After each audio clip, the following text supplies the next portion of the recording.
میرا نام اجمل ہے اور میں 20 سال کا ہوں۔ آج جو کہانی میں آپ کو سنانے جا رہا ہوں وہ میری سوتیلی امی کی ہے، جنہیں میں زیبی آنٹی کہتا تھا۔ ان کے ابو سے شادی تب ہوئی تھی جب میں کافی چھوٹا تھا۔ میری سگی امی کو کینسر تھا جس کی وجہ سے وہ فوت ہو گئی تھی۔ اب ابو کو میری فکر لاحق ہو گئی تھی کہ کون میرا خیال رکھے گا، کیونکہ میں بہت چھوٹا تھا۔ پر ایک روز ابو گھر میں ایک جوان سی لڑکی لے کر آئے تھے جو مجھ سے تو کافی بڑی تھی، پر وہ ابو سے قریباً 20 سال چھوٹی تھی۔ انہوں نے مجھے خوب سارا پیار کیا تھا، جس کی وجہ سے میں بھی زیبی آنٹی کے ساتھ کافی اٹیچ ہو گیا۔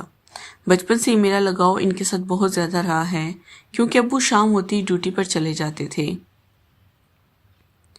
جس کی وجہ سے میں زیبی آنٹی کے ساتھ ہی سو جاتا تھا۔ کیونکہ میرے ابو چپڑاسی کی نوکری کرتے تھے تو انہیں رات کے وقت ہی بیٹھ جانا ہوتا تھا۔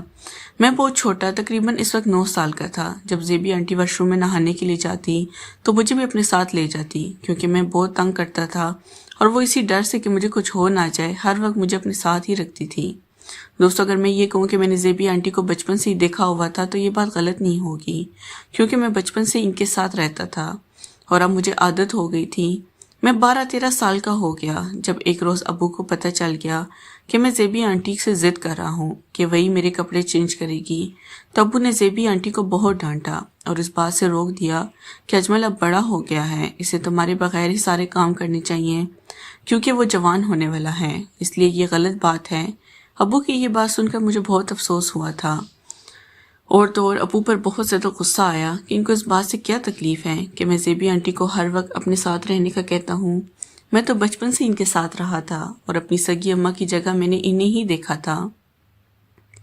مجھے بہت سکون ملتا تھا، میں زیبی آنٹی کو بہت غور سے دیکھتا رہتا تھا۔ میں جس اسکول جاتا تھا وہ اسکول کافی بڑے لوگوں کا تھا، جن کے بگڑے ہوئے بچے وہاں پڑھنے آتے تھے اور سب کے دماغ خراب کرتے تھے۔ میرا بھی ایک دوست بن گیا تھا 10ویں جماعت میں، وہ روز ہی مجھے ایک مووی دیتا، جسے دیکھ کر میں جلدی بڑا ہونے لگا تھا اور میری سوچ بدلنے لگی تھی۔ اب میں زیبی آنٹی میں وہی حسینائیں تلاش کرنے لگتا جو میں ان موویز میں دیکھتا تھا۔ اسی وجہ سے میں بہت کم عمری میں ہی بڑوں والی حرکتیں کرنے لگا تھا۔ پر میں نے بات بھی نوٹ کی تھی کہ شاید زیبی آنٹی بھی مجھ سے دور جانے کا نام نہیں لیتی، کیونکہ جب صبح مجھے اٹھاتی تھی تو اس انداز سے میرے جذبات بھڑکنے لگتے تھے، اور تو اور انہیں بھی اب ہر وقت میرے ساتھ رہنے سے سکون ملتا تھا۔ میں نے یہ بات بھی نوٹ کی کہ رات کے وقت جب ابو واپس آتے تو بہت زیادہ ابو کے لیے تیار ہوتی، لیکن ابو اس وقت تھکے ہوئے ہوتے تھے اور ان کو ٹھیک سے وقت نہیں دے پاتے تھے، کیونکہ اگلے دن زیبی آنٹی کا چہرہ اترا ہوا ہوتا تھا۔ وہ مجھے ہر وقت اپنے ساتھ رکھتی۔ میں جب بھی اسکول سے آتا تو بالکل میرے بچپن کی طرح مجھے گلے لگاتی اور خوب سارا پیار کرتی۔ ایسا لگتا جیسے اس سے شاید ان کو بھی بہت سکون ملتا تھا۔ پر اب جب ابو نے مجھے روک دیا تھا کہ میں بڑا ہو گیا ہوں اور مجھے یہ سب نہیں کرنا چاہیے، تو میں ان سے دور ہو گیا تھا۔ اب وہ اکثر زیبی آنٹی کو ڈانٹ دیا کرتے تھے کہ تم بھی کیا سارا دن اجمل کے ساتھ چپکی رہتی ہو، یہ مت بھولو کہ یہ اب جوان ہو چکا ہے، تم اس کی سگی ماں نہیں ہو، اس لیے اسے خود سے دور رکھا کرو۔ مگر پھر بھی زیبی آنٹی کی یہ بات کبھی نہیں مانتی تھی اور مجھے ہمیشہ اپنے پاس رکھتی تھی اور اپنے ساتھ ہی سونے کا کہتی۔ مجھے یہی بولتی تھی کہ تم اپنے ابو کی باتوں کو ذہن پر سوار مت کرنا۔ میرے بچپن میں میرے نہانے کی ساری تیاری وہی کرتی تھی، لیکن سب کے بعد انہوں نے کبھی بھی یہ سب نہیں کیا تھا۔ بچپن میں تو مجھے کچھ علم نہیں تھا، لیکن اب تو میری یہ شدید خواہش بن چلی تھی کہ زیبی آنٹی میں نہانے کا سارا انتظام کریں تاکہ میں نے اس طریقے سے دیکھ سکوں۔ مجھے بچپن سے انہیں ویسے دیکھنے کی عادت لگ چکی تھی۔ ایسا اب نہیں ہو سکتا تھا، لیکن میرے ذہن میں شیطان سوار ہو چکا تھا، اس لیے میں نے زیبی آنٹی کو سلیے میں دیکھنے کے لیے ایک اور ترکیب آزمائی۔ وہ جب بھی نہانے جاتی تو میں نے دیکھنے چلا جاتا، کیونکہ واش روم کے اوپر ایک چھوٹا سا کھڑکی بنی ہوئی تھی۔ اس طرح جب بھی زیبی آنٹی اندر جاتی تو میں جلدی سے ہی واش روم کی اس کھڑکی کے پاس چلا جاتا اور اندر کا وہ حسین نظارہ دیکھنے لگتا۔ پر یہ سب دیکھ کر میں اپنے قدم روک نہیں پاتا تھا، اسی وجہ سے میں خود کو سکون دیتا تھا۔ پر ایک روز میرے ہوش اڑ گئے جب میں نے وہ سب دیکھا۔ مجھے اپنی آنکھوں پر یقین نہیں آ رہا تھا، کبھی نہیں سوچا تھا کہ زیبی آنٹی ایسے بھی حرکت کر سکتی ہے۔ اس روز میں نے جب دیکھا تو خود ہی سکون دے رہی تھی۔ یہ سب دیکھ کر مجھے زیادہ حیرت ہوئی کہ زیبی آنٹی اکیلی سب کچھ کر لیتی تھی، لیکن یہ سب کرتے ساتھ ایک خوشی ان کے چہرے پہ آ جاتی۔ میں جان گیا کہ زیبی آنٹی کی ازواجی زندگی صحیح نہیں چل رہی، اس لیے دیکھ کر مجھے بہت افسوس ہوتا تھا کہ کاش میں زیبی آنٹی کی کچھ مدد کر سکتا اور ان کو سکون دے سکتا، کیونکہ ابو کا فرض تھا اب وہ اپنا فرض صحیح سے نہیں نبھا رہے تھے اور یہ میرا ہی کام تھا۔ یہ بات سچ تھی کہ کرنے سے مجھے بھی سکون حاصل ہوتا، مگر زیبی آنٹی کے لیے اکیلی ہی سارا سکون لے رہی تھی۔ مجھے اپنے ابو پر بہت زیادہ غصہ تھا کہ انہوں نے اتنی جلدی مجھے زیبی آنٹی سے دور کر دیا۔ مجھے اس وقت 5-6 سال ہو چکے تھے کہ میں اب ان کے ساتھ نہیں ہوتا تھا، مگر اب بھی اکثر زیبی آنٹی مجھے اپنے پاس بلا لیتی۔ زیبی آنٹی رات کو جیسے ہی سو جاتی تو میری آنکھ کھل جاتی۔ ابو اس وقت گھر پر نہیں آتے تھے۔ میں اس بات کا فائدہ اٹھا لیتا اور اٹھ کر میں انہیں دیکھتا رہتا۔ مجھے اس طرح ان کے خوبصورت چہرے کو دیکھ کر بہت اچھا لگتا، ان کی خوشبو سے مجھے عشق ہو گیا تھا۔ اب وہ اکثر ڈیوٹی پر ہوتے، میں رات کو اٹھ کر زیبی آنٹی کے بیڈ پر چلا جاتا اور ان کے ساتھ ہی سو جاتا۔ کبھی کبھی تو ابو صبح 5 بجے گھر واپس آتے، لیکن کے واپس آنے سے پہلے ہی میں اٹھ کر اپنے بستر پر چلا جاتا۔ ایک رات میری آنکھ نہ کھلی، پھر اس رات میں سویا ہوا تھا تو ابو آ گئے۔ میں اپنے بستر پر جانا ہی بھول گیا۔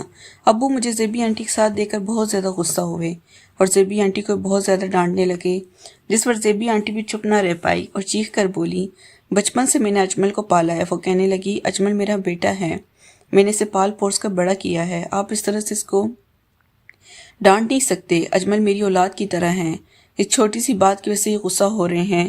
مگر ابو سے یہ بات بالکل بھی برداشت نہیں ہو رہی تھی۔ ابو زیبی آنٹی کو صحیح سے وقت نہیں دے پا رہے تھے کیونکہ وہ رات کے ٹائم نیند بالکل بھی نہیں لیتے تھے، جس وجہ سے وہ کمزوری کا شکار ہو گئے تھے اور ان سے زیبی آنٹی کا حق صحیح طرح سے ادا نہیں ہو پا رہا تھا۔ کبھی کبھی مجھے لگتا کہ کہیں ابو کسی اور کے چکر میں تھے، اور جب زیبی آنٹی ان کے پاس بند سور کر جاتی تو بہانہ بنا دیتے، جس وجہ سے زیبی آنٹی بہت خفا رہنے لگی تھی۔ اب تو مجھے بھی یہی لگتا کہ زیبی آنٹی اب کوئی اور راستہ تلاش کر رہی تھی تاکہ وہ اپنی بے سکونی مٹا سکیں، پر دوسری جانب ابو بھی یہ محسوس کر رہے تھے۔ ابو کو یہ بات بہت زیادہ ناگوار گزری تھی کیونکہ زیبی آنٹی دکھنے میں اب بہت ہی زیادہ جوان نظر آتی تھی، وہ بہت زیادہ خوبصورت تھی اور ابو کے اس طرح سے دور رہنے سے مرجھا سی گئی تھی۔ ابو مجھ سے بہت خفا رہنے لگے تھے، مگر مجھے ابو کی کوئی بھی پرواہ نہیں تھی، وہ غصہ کرے یا مجھے مارے۔ میں نے سوچ لیا تھا کہ مجھے کیا کرنا ہے، میں اب جلد سے جلد اپنا مقصد حاصل کرنا چاہتا تھا۔ میں زیبی آنٹی کو وہ وقت دینا چاہتا تھا۔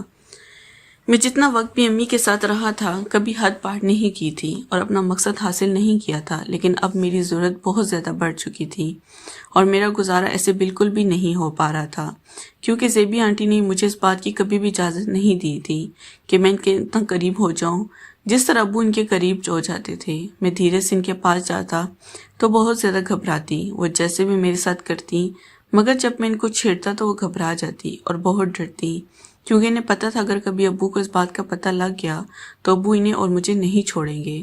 اس ڈر کی وجہ سے وہ ڈرتی تھی، ورنہ وہ تو مجھ سے بہت زیادہ پیار کرتی تھی۔ میں جان گیا تھا کہ وہ یہ پیار نہیں ہے جو کسی بچے سے ہوتا ہے، اس پیار کا کچھ اور ہی مطلب ہے، کیونکہ اب وہ میرے زیادہ کلوز رہتی تھی اور بہانے سے مجھے اپنے پاس بلا لیا کرتی تھی۔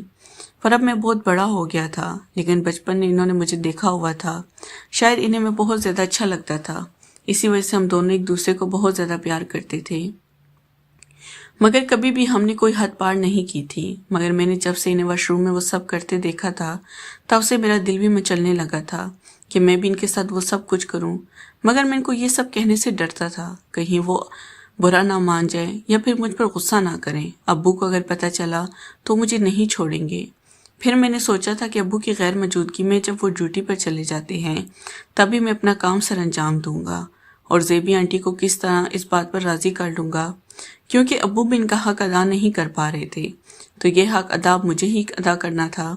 مجھے بھی اب ڈر لگنے لگا تھا کہ اگر وہ اپنی طلب پوری کرنے کے لیے یہاں وہاں چلی گئی تو پھر میں کس کام کا رہوں گا۔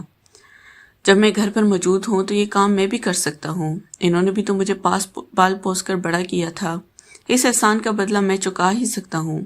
میں اب کوئی طریقہ نکالنا چاہتا تھا جس سے وہ میرے قریب ہو جائیں۔ ایک دن میں نہا رہا تھا، میں اپنا ٹاول لینا بھول گیا۔ میں نے زور زور سے آنٹی کو آوازیں دی پر وہ شاید کسی کام میں مصروف تھی، انہوں نے میری آواز نہیں سنی تو میں ایسے ہی اپنے کمرے میں ٹاول اٹھانے آ گیا اور زیبی آنٹی بھی اسی وقت اندر آ گئی اور مجھے اس طرح دیکھ لیا۔ میں جو چاہتا کہ وہ مجھے دیکھ لیں، انہیں بھی میں نے اپنے سامنے دیکھ کر میرے چہرے پر عجیب سی ہنسی آ گئی۔ میرا مقصد پورا ہو چکا تھا، وہ مجھے دیکھ چکی تھی اور ان کی آنکھیں حیرت سے پھٹی کی پھٹی رہ گئی۔ مجھے اس طرح دیکھ کر وہ حیران تھی اور پھر وہ مسکرانے لگی۔ میں شرما کر واش روم میں بھاگ گیا۔ اب میرا مقصد پورا ہو چکا تھا، انہوں نے مجھے دیکھ لیا تھا، لیکن میں نے جیسے سوچا ویسے 100% بالکل بھی نہیں تھا۔ اب میں سوچنے لگا ان کو کس طرح سے اپنے قریب کروں۔ اسی دوران ابو کو 1 ہفتے کے لیے شہر جانا پڑ گیا۔ یہ بات میرے لیے کافی خوشی کی تھی، کیونکہ اب مجھے ایک چانس ملنے والا تھا جسے میں گنوانا نہیں چاہتا تھا۔ جس دن ابو گئے تھے اس دن میں بہت خوش تھا۔ اس طرح میں رات ہوئی بہانے سے زیبی آنٹی کے پاس چلا گیا۔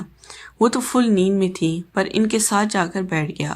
کچھ دیر بعد میں بھی سونے کی ایکٹنگ کرنے لگا، لیکن میرے ذہن میں یہی تھا کہ جلد از جلد اپنے کام کو شروع کروں۔ یہی سوچ کر میں اپنا ہاتھ ان کی جانب بڑھانے لگا، پر اگلی لمحے زیبی آنٹی کی آنکھ کھل گئی۔ مجھے دیکھ کر کہنے لگی، اجمل بیٹا کیا پریشانی ہے؟ میں تو بہت ڈر گیا کہ اب میری خیر نہیں۔ نیکسٹ پارٹ کے لیے چینل کو لازمی سبسکرائب کریں۔ شکریہ۔